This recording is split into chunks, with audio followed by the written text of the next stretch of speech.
I'm gonna start this compilation by talking about my first ever musical, which was Tom Sawyer. So, I had a very small role as just the opening instrumentalist, so consider that my first musical because I was a part of the production and the rehearsal process. Songs, I still remember all the songs, and when they redid the show a couple years later, I was still able to sing them.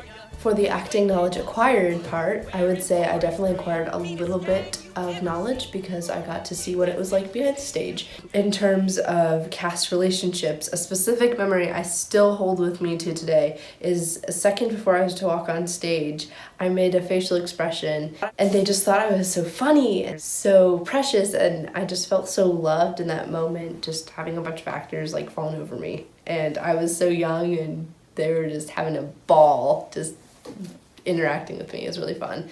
For consistent relationship building, I didn't stay friends with the people in the show. However, I did get knowledge of who they all are. So when I got to high school, I was like, oh, I remember that legend. I was in a show with them. So I got to meet a bunch of people who had a big impact on the theater. And the overall work environment was great.